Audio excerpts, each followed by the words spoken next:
Sabrina 2000s comic, issue 3. We start out the first story with the title that says Pet Show.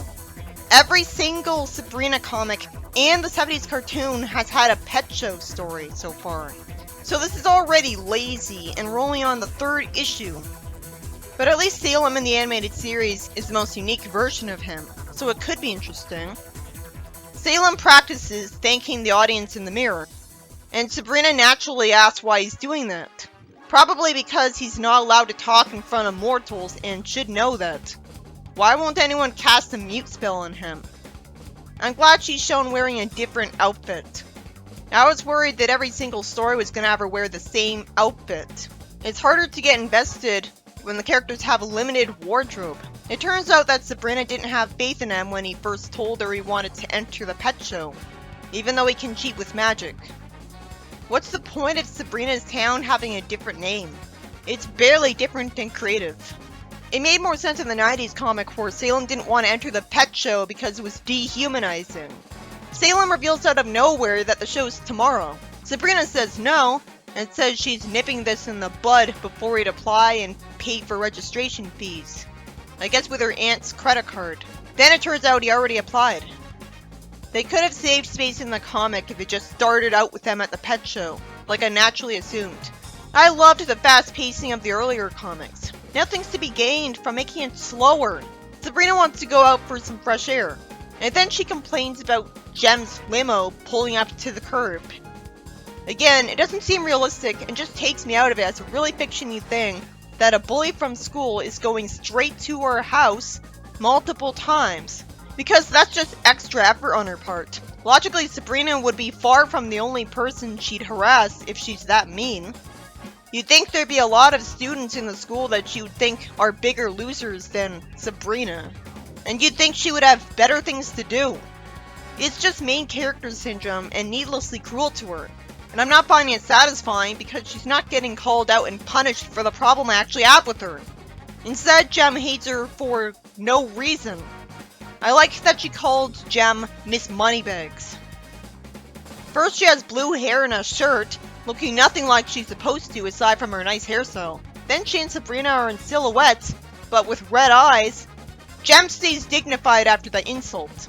I guess because it's not a real insult, and just a statement of the obvious that's not a real problem anyways. Of course, Jem's entering the pet show. I've already seen the concept of a mean rich girl entering the pet show against the main character in the Sonic X comic, so I guess that's a cliche. I also saw a rich girl enter a pet show in Kid vs. Cat, where she acts like a mean rival to Millie. I hope Jem's gonna get humiliated with magic. Any kind of punishment is better than none. Salem's called the wrong name and has to be held back from scratching Jem. You'd think Salem would be a memorable name for a cat. I have no idea why Sabrina's holding him back.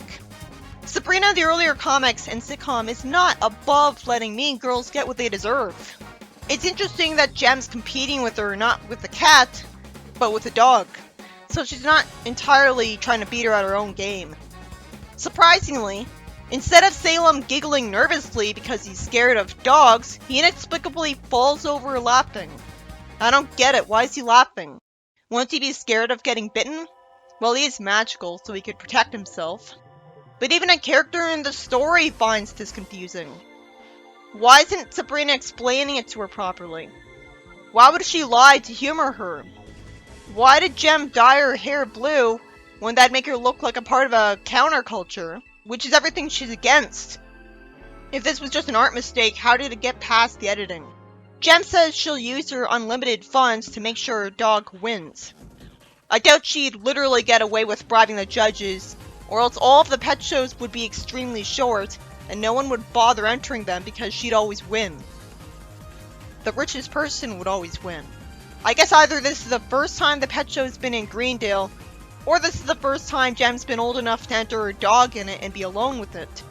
Since Sabrina was saying no to Salem instead of having already gotten into the habit of competing with Jem at the pet show every year by now. Sabrina gets left in the dust by the limousine that always looked bad because it was white instead of black. At least Salem used his magic to make oil get all over Jem's seat. But that would just result in Jem blaming the driver and taking it out on him. What if he got fired? Well, he's better off not working for her anyways. Predictably, Sabrina decides to enter Salem in the pet show after all, instead of simply zapping up a normal cat that wouldn't expose magic. Salem says he can use Zelda's credit card to keep his appointment at the grooming salon. I'm glad they bothered to explain how he was paying for things, but they only did it halfway. How can a witch get a credit card? How does a centuries-old witch, who'd have to get a new identity every couple decades to avoid suspicion over her slow aging, who'd have to reapply for citizenship as an immigrant every couple decades, how does she have a social security number like everyone else?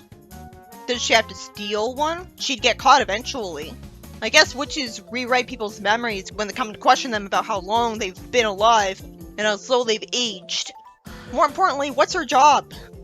When Sabrina arrives at the pet show, it turns out Jem threw a great party for the judges last night with parting gifts. At least the judges thank her, but still, how corrupt are they that they'd accept a party from a contestant?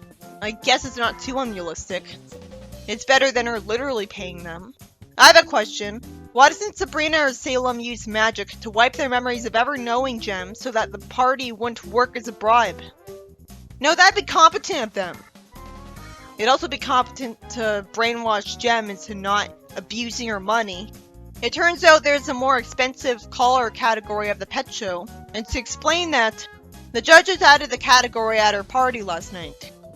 Since Sabrina isn't calling her out satisfyingly, I think it would have been better if these panels didn't exist, and instead Sabrina never saw Jem with the judges at all. She could have gone inside early. The only thing that's happening in the scene is annoyance. Maybe the story should have started here. After Salem naturally gives himself a more expensive collar, Sabrina zaps it away. Not because it's from King Tut's tomb, and therefore would attract attention getting her family in trouble, but because she wants to participate fair and square with no magic. Then I don't see why we should read the rest of the story. There are other franchises I could see to see a normal pet show. What's so great about Sabrina if you're gonna ignore the fact that she's a witch because you're uncomfortable with it? This is in character for her, because she was like this in the 70s cartoon at the pet show, but that's why it's not a very good idea for a story. Then Jem runs screaming into the room because her dog got kidnapped, and Salem just snarks that it was guaranteed to happen when he had such an expensive collar. Why is Sabrina telling her awful rival to stay calm? She shouldn't care. That doesn't make her a relatable protagonist at all. No one can sympathize with Jem here. That dog would be better off with someone else. It's impossible for me to imagine her as showing any genuine love for her. She'd probably get someone else to actually care for it. And logically, the person who stole the collar would be poorer than her. A rich person who could just brush off any loss. They probably needed the money. Why would I be expected to root for Jem here? Which is the most on-the-nose name for a rich girl ever. I'm guessing she'll get her dog and collar back. But I don't see why that'd be considered a happy ending. Because she's clearly getting what she deserves. It should have been someone else then, like Harvey. It's so unrealistic that Jem's running in a little circle screaming. No sane person would overreact that badly, and that's a sad attempt at a joke, so it wasn't worth it. If they're gonna do this just because it's a cartoon, I'd rather than take advantage of it being a cartoon by having them use magic a lot more often and get away with it. I didn't think Harvey would be in this plot. He showed no hint of being here before. How did I know he had a salamander for a pet? I figured it would be some kind of lizard. That explains the small box he's carrying. At least that's a bit unique. He's a special kind of stupid if he thinks a lizard would have any chance of winning a pet show against cats and dogs. Lizards can't love you. Their brains aren't developed enough. Salem wants to enter the pet show, but Sabrina says they're gonna find Ruby. Oh, I guess Salem can't enter the pet show if she's not with him. And I guess Salem has a huge soft side for Sabrina if he's gonna humor her with his stupidity instead of just brainwashing her into changing her mind. All he has to do is exaggerate her negative feelings towards Jem. He doesn't even have to change her mind with brainwashing directly. Make her come to the conclusion on her own. I guess he lost his brainwashing powers when he was made a cat. It'd make more sense if Zelda was the one helping Jem. Salem says, "What? Help the spoiled brat who's never been anything but nasty to you?" If the writer knows this is a problem, why write it anyway? Apparently to show off how good Sabrina is because she says it's the right thing to do. It's still annoying. That doesn't make a good protagonist. She's better off as an anti-hero because that's what an actual teenage girl would be like. This isn't escapist fiction because she's still constrained by rules and acts stupidly. It's not even like she's actually pure good. She's fine with using magic to punish Harvey's bully in the previous issue. So if it's not even consistent with how good she is, it's not going to be taken seriously. The story seems familiar to me. Well, at least this has a chance of being an interesting plot compared to her entering a generic pet show where she never cheats with magic. Because here we've got a mystery going on that she has to solve. But she has no clues about who could have taken it. Sabrina says that if someone had stolen Salem, she would hope Jem would do the same thing for her. Salem shouldn't be stammering here. There's very easy, legible points that can be made right away. Jem obviously won't do the same for her, and Salem has witchcraft, so no one would be able to steal him anyways. Predictably, despite being opposed to Sabrina's plan, Salem's enough of a doormat to go along with it anyways.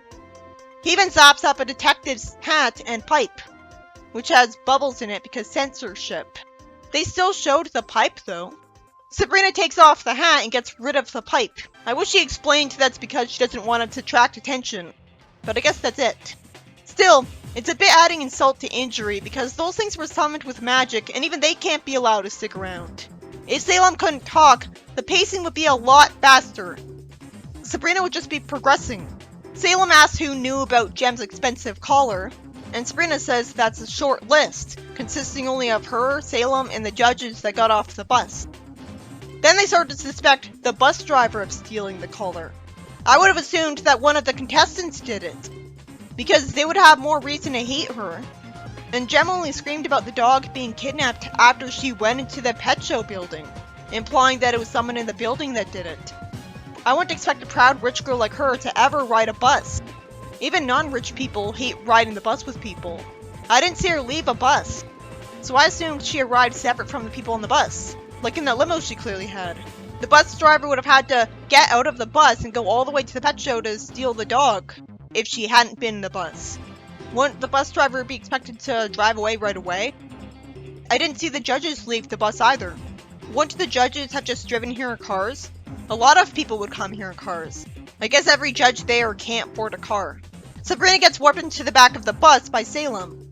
Fortunately, she says, nicely done, but it shouldn't only be because they needed to use magic. Also, someone could easily play the sexism card here. I'm getting tired of this. Why does a guy like Salem have to use the spell instead of Sabrina, when she's equally capable and was even considering it herself? It makes sense that Salem thought to act first, but it goes into the problem with the whole animated series that Salem's using magic more than her. But that's because he cares less about rules, that's all. It still doesn't look very good though, because she happens to be a girl. Salem and Sabrina are smart enough to whisper, but it doesn't matter because the dog that was with them starts barking. What took it so long? Wouldn't it have started barking like crazy from being startled by them just teleporting over to it? The bus driver says that once he sells the collar on the black market, he'll contact Jem and ransom the dog. Okay, that's a lot less selfish than him actually keeping the dog for himself because he wants a pet, or actually selling the dog to someone else. Or worse, this isn't what I expected, but that's because I was thinking about how most dog pets are probably like in the real world, and most of them wouldn't involve a dog being taken from a known rich person. How does he plan on not getting arrested? Wouldn't someone follow the address of the letter he'd send Jem in the mail back to his house? I guess because he knows where Jem lives. Maybe she's that famous because she's rich. He plans on leaving a piece of paper in front of her mansion, and hoping it doesn't just blow away in the wind. Because I'm sure she'd live behind a gate in a gated community, and he couldn't just get in. Isn't he worried he'd be seen and identified? This is kind of a good villain. It's totally understandable why he'd do this, and people do this in real life, so it's realistic. He's not like Jem, who always takes me out of it because she's such a lazy cliche, and we don't need such a mean-spirited character showing up so much. Bullies are real too, but they're far less sympathetic. Sabrina says they can't just zap out of here, or he'll try it again. She looks out of the window to see where she is, and notices that they're passing by a zoo. Convenient that the zoo is that close by to the pet show building. The zoo gives Salem an idea. It's annoying that while he's already whispering, his idea is replaced with whisper text to avoid spoiling the plan that he's going to carry out right away. At that point, the text should have not even been there. There's a zap, and back at the pet show, Sabrina brings what looks like Ruby to the pet show. I was overthinking it. Of course she could just teleport the dog out of the bus. And Jem says she should have known she was behind this and tells the officers to arrest her. Logically, Sabrina was the most obvious prime suspect as Jem's main target of bullying. Jem calls her a liar and asks the cops what they're waiting for. It seems unrealistic that one of them just responds, "Hey, you got your dog and we've got another call." It's not impossible that this would happen, but I wish one of the cops just explained if Sabrina stole the dog, why'd she bring it here? Their call's about a man in a bus with a bear. Logically, the bear would have long since killed the bus driver, so that was disproportionate retribution. And Sabrina seems totally okay with that. Is she really stupid enough to convince herself that the bus driver is fine? He's trapped in a bus with a bear. But can't he just stop it and open the door and run out? What Salem could have done if Sabrina wanted to stop him from doing the same crime again later was use magic to make a new dog in a cage. Make sure the police get sick on him, like for speeding with a bus, and then he'd get caught. And Salem could rewrite his memory to make him think the copy of the dog always looked different from Ruby. It turns out that, realistically, they missed the pet show. It's total bullshit that Harvey won.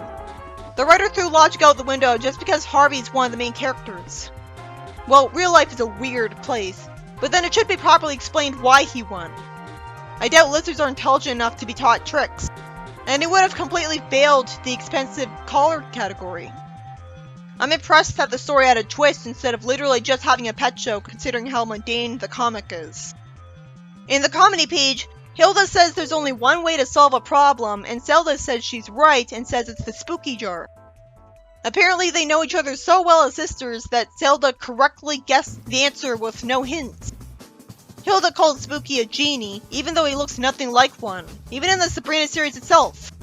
And the 70s comic established that Sabrina can summon a genie, so why do these more experienced witches have a personal pet genie that would get sick of them instead of just summoning a genie, or using magic themselves? They want to think they need him. Also, they need to use magic anyway to get the genie's help. Then use magic yourself. This is just a comedy page, and even that's causing a paragraph-long rant because the writing's too confusing. Spooky talks about how powerful he is and would do anything for them, for no reason. And it turns out Hilda thinks she just needs him to open a jar of pickles. Why not use your own magic to do it? So first off, they're violating their dumb no magic allowed principle anyways, unless it doesn't apply to them. And second, genies are known for working for free. They're fine with using a slave, but not with Sabrina using magic for anything but a last resort. At first I wondered if this was a typical joke about how women can't open jars because they're women, but wouldn't men have trouble with them too? But I guess this is that joke, and it's just got another joke added to it. They could give themselves super strength if they wanted to. What idiots. The story ends with Spooky wanting to talk to his agent about this. He has an agent? I thought he was just their slave. Did his agent introduce them to them? Why? Is his agent the one paying him? He's a genie who's willing to do anything for them. Why would he care about what task he's fulfilling? Also, I guess Uncle Quigley isn't in the house right now to open the jar for them. I had much less to say about the comedy pages in the earlier comics. Sometimes just describing what happened with no comment. But that was a good thing, because it meant they were doing everything right. There's nothing to criticize there. In the next story, Sabrina brings in the mail and says Salem got his order from the video game catalog. Salem tells her to walk on the papers because it just whacks the floor. If this was a good Sabrina comic, Sabrina would just use magic to make herself float. Why do I have to do all the thinking for her? She's a witch. It's weird that Salem would care about cleaning, but I'm mostly weirded out by him being dressed like this for no logical reason. I can understand him trying it on once out of sheer boredom and having a really long life. But he'd take it off immediately after seeing himself in the mirror, wouldn't he? I guess he got self-conscious wearing it in front of Sabrina because he throws it off him in the next panel. He's got barely anything to do as a cat, so no wonder he started cleaning eventually. But then it's revealed that he's doing things just to suck up to Sabrina. He has to give her a glass of milk and cookies. How does Sabrina know the whole house is clean already? She just walked in and is only in one room. And if she used psychic powers to know this, she would have benefited herself with them in every plot. She is confused and suspicious of Salem and asks what's broken and how bad is it. Sabrina being smart for once? She'd be cool if she was smart most of the time. Wait, I take back the smart thing, because she should have known that if something was broken, Salem could just fix it immediately with magic. There's a rumbling sound from the attic.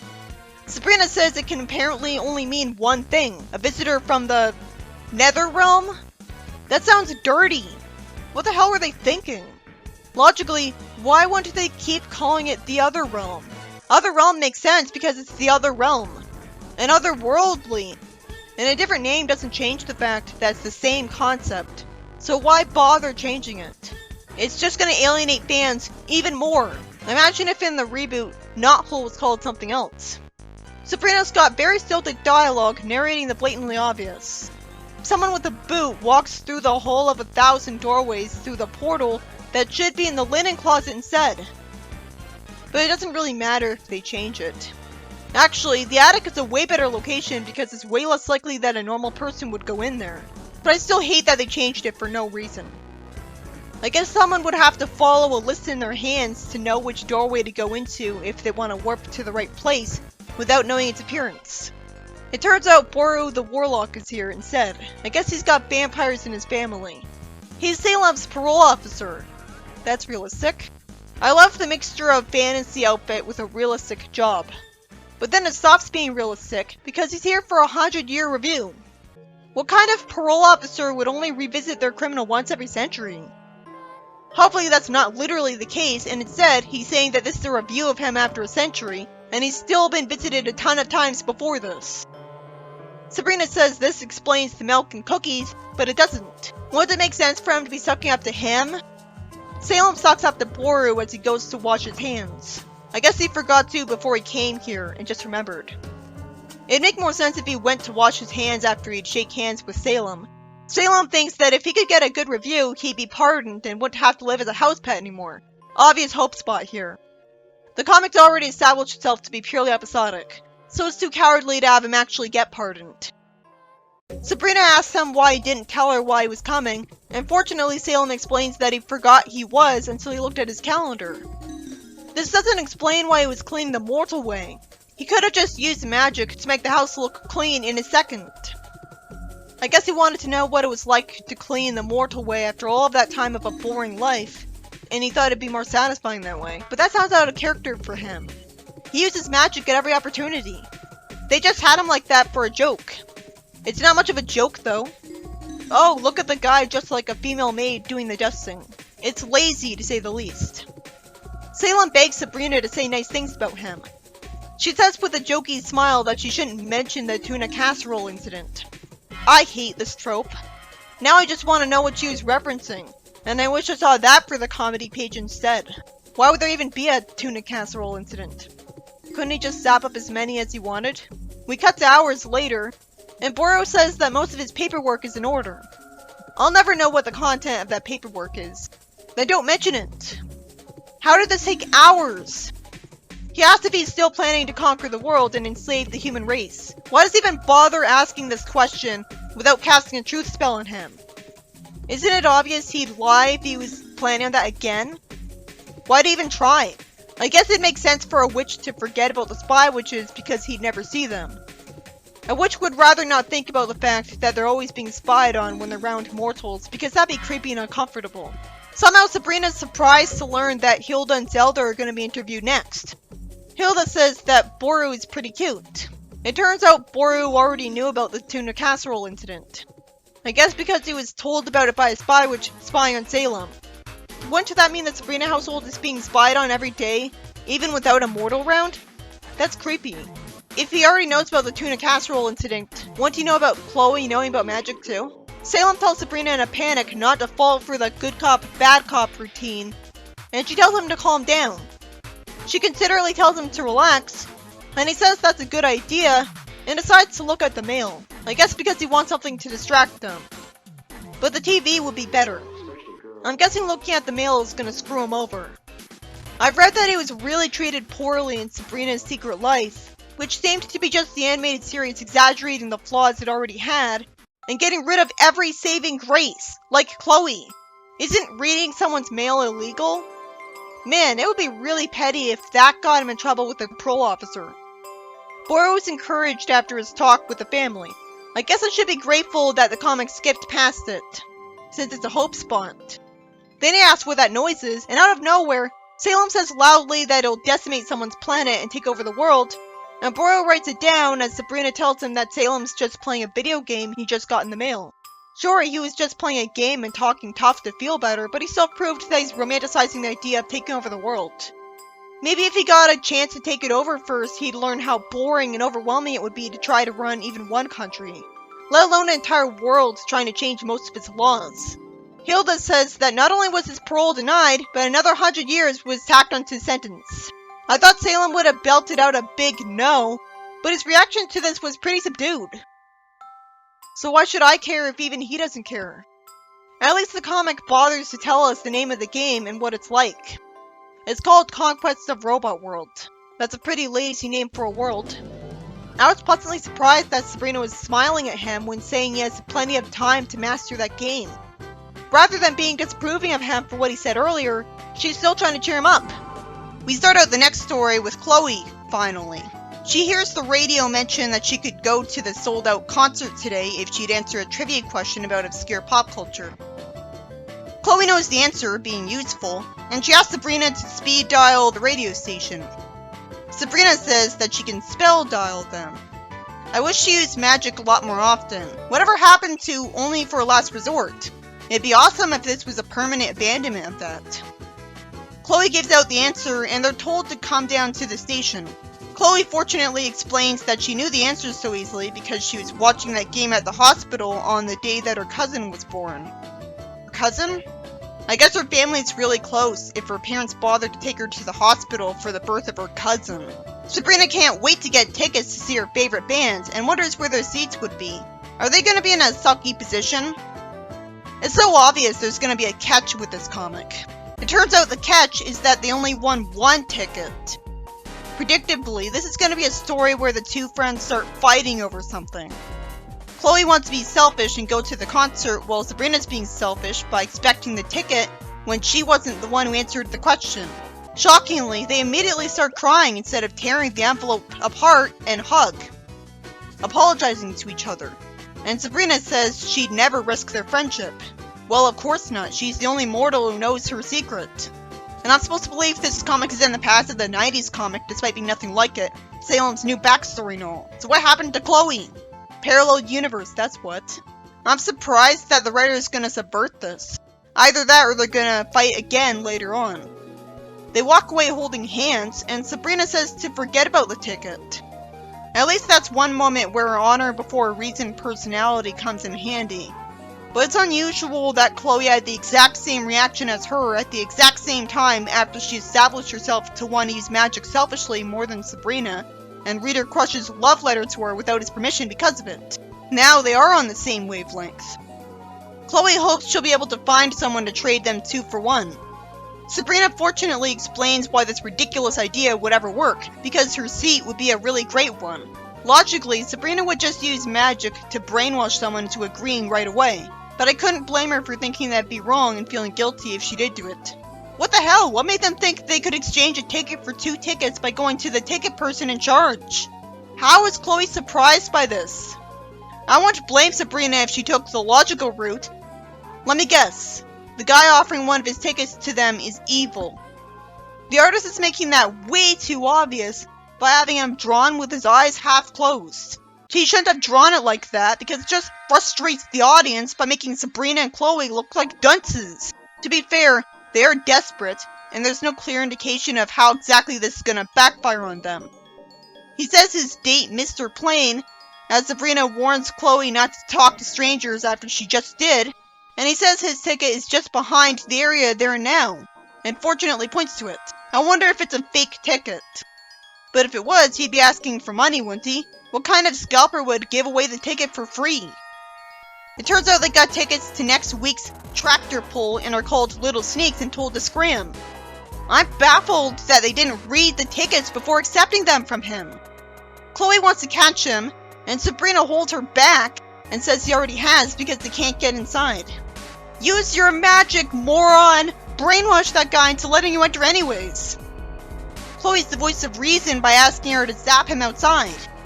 Sabrina says no for absolutely no reason whatsoever. The audience would want that. I can understand not warping to the South Pole as he'll die, but come on, he stole the tickets! Apparently, she thinks she should only use magic as a last resort, and this isn't last resort material. There's no excuse for writing that because she doesn't always hold true to that. She used magic unnecessarily at the start of the story. She comes up with a plan and goes to a thrift store. Huh? The guy who scammed her is asked a trivia question Chloe answered before and can't answer it, and he's told to come with him. He called to the radio station to check Sabrina's story. The story ends with a surprisingly happy ending where Sabrina and Chloe get to see the concert, with Chloe under Sabrina who's in a trench coat. But logically, wouldn't this not be able to last because this guy behind them is telling them, down in front? What's she supposed to do? And Chloe isn't even trying to hide herself anymore. I guess no one would be enough of a dick to kick them out of the concert. So the band felt merciful? A teenager is the same height as an adult, and apparently, Sabrina and Chloe are teenagers despite being called kids here.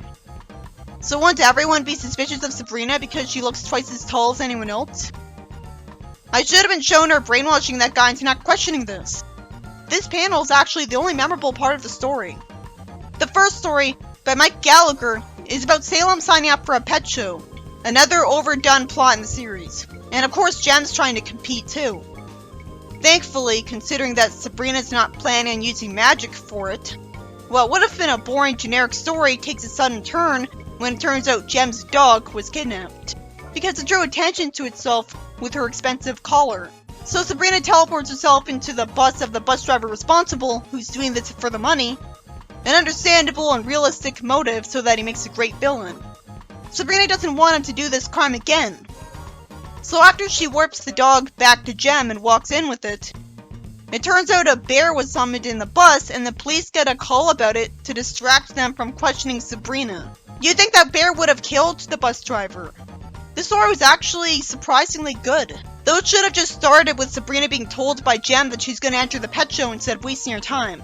But if she's not opposed to getting a guy attacked by a bear, then why doesn't she abuse her powers a lot more often instead of claiming she's too good for that? Maybe I should take back the story was good part, because I really hated that I was expected to sympathize with Jem. Like, there's no reason for me to want Jem to get her dog back. And everything leading up to the dog kidnapping was boring. In the second story, predictably, Salem doesn't get pardoned by his parole officer. But even if the story itself was too slow-paced for how predictable its plot was, the reason why Salem wasn't pardoned was a twist. He got a game in the mail and trash-talked the opponent while playing it, and revealed that he still fantasizes about taking over the world. Though it was predictable that getting the mail would screw him over as soon as he grabbed it. Considering how predictable that plot was, maybe it could have worked as a comedy page just fine instead. We'd be told who Boro is. And then he'd see Salem playing that game and fail to grant him a pardon. At first, the plot was making me think Salem was trying to suck up to Sabrina for some reason, so the revelation that his parole officer was coming was a pretty sudden twist. But stories need logical twists to keep me interested when there's so little magic in them. I actually can't remember any spells Sabrina casted here. But the story itself wasn't bad, I guess. It's a new plot for once. The final story impressed me. Not only because it had Chloe in it, but because when I thought it would be a cliche plot where these two stopped being friends because they were fighting over a concert ticket and only make up at the end, they suddenly proved how close they actually were, and went to the concert trying to think of a plan on the fly to come to a compromise.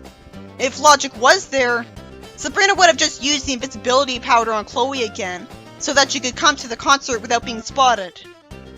It wouldn't inconvenience anyone, so there's absolutely no reason whatsoever to say no to it. There's no reason for ants to say no to that. It doesn't matter that Chloe didn't suggest it. She didn't turn invisible that long ago. It was just 2 issues ago. Instead, they're dumb enough to trade their ticket away for the wrong tickets because they didn't even bother reading the tickets first, even though Sabrina started out suspicious of the guy who was drawn smirking, giving away that he was evil too early. And before that, they had no reason to think that they could trade away 1 ticket for 2 to the Ticketmaster. If that was their only plan, they wouldn't have even come to the concert at all if they weren't even gonna use magic as a backup plan. Sabrina had the idea to make a call to the radio station or something to have someone verify that the wrong person was in her seat.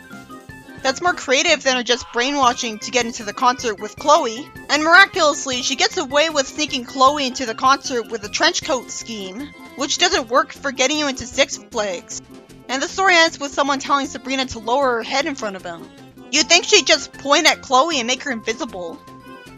But to be fair, maybe that spell's too easy to screw up because there's a fine line between doing that and actually making someone vanish. You'd think people would be suspicious of seeing Sabrina looking 10 feet tall with a trench coat on. I wish it was shown that she brainwashed that man into not being suspicious of her. That was a relatively good story. There's only so good it can be when Sabrina doesn't have enough of a brain to just use magic though. Like just turn her invisible or brainwash the ticket checker. If the writer had a character in the story give a smart solution, Sabrina should have at least told her why she wasn't going to do it in a better way than, duh, magic is evil, even though I used magic at the start of the story. She should have said that people would have seen warping and it'd cause a panic. But even then, logically spy witches would have erased those people's memories of that to preserve the masquerade.